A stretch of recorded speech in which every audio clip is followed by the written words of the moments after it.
Hey, I'm Josie, reporting from my little corner of my bedroom here. I'm going to teach you or show you how I make cinemagraphs. I mean, there are a number of different ways to do it, but this is the way that I have been relying on for the last couple of months. So, I hope it helps. Okay, so first select the file that you want and import it into Photoshop. I tend to do this by dragging and dropping because it seems to be the simplest way of doing it. Wait until it loads. And then you want to select the part of the clip that you want to be looped. So for this section I really like the movement in her skirt and in her hair because it's really, really subtle. So what you do is you trim the end and then go to image rotation, and once you've got the selection that you want, convert it and rotate it. Then you want to create a new layer, layer 2, and put that on top of the video. Drag it along so it matches up and trim the end so it lines up properly. Then you want to select a brush tool. I tend to use black because it's a definite solid colour, and then you want to colour in or go over the part that you want to move. So I really like this part of her hair and another little bit there because that's where the wind catches it. It looks really nice. Also bigger brush and go over her skirt as well. And once you've done this, you want to take a frame of the original video and copy that into a new layer. Okay, so you do that by Control A, which selects it all, and then create and Control C to copy it, create a new layer and line that up with the rest of the video, and then press Control V to paste into that new layer. Command and select layer 2 to select it, then select layer 1 and press layer mask, and then press Command I to invert it. Make the layer 2 invisible and then press spacebar to play so you can see the movement. So effectively you've just cut a hole in the layer that you've put over the video so that you can see through it to the movement. They're so cute. Right, yes, so now you can add any effects you want to the video as if it was a photo. So I tend to use the black and white adjustment layers and the levels adjustment layer rather. It's a bit dark. Cool.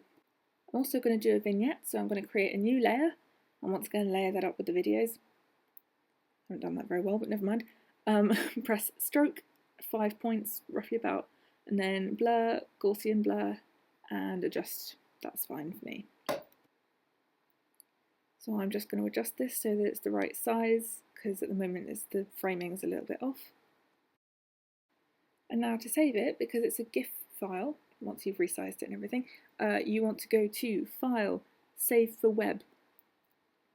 And now, oh, it's going to take forever to load now because it's a massive file. GIFs are always a little bit harder to work with because they're always so huge, so I'm going to resize it in a minute as well. Okay, there it is. So you want to loop it forever so that it doesn't just play once and stop, and then you want to click Save. Save, come on. And then I'm just going to save this as test and click Save.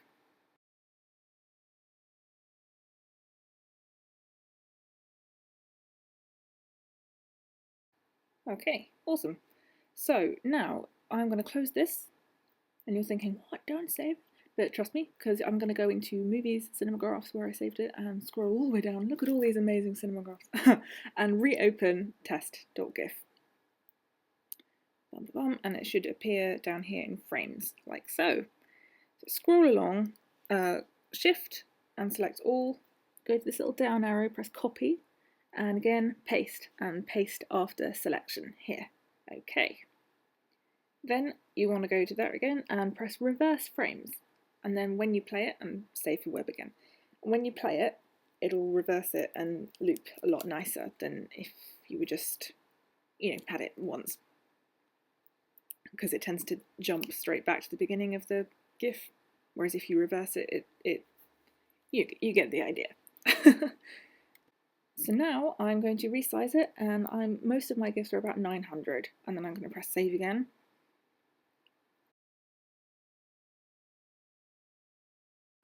And now I'm just going to resave that and overwrite it test.gif.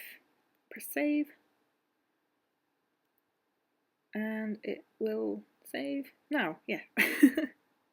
Then you want to open it, so Command Y to open it at full screen, and there you can see it moving. Lovely. Aww. Where I was a little bit careless with my lining up of the layers, it flashes a little bit white, but you know, it'll do for now.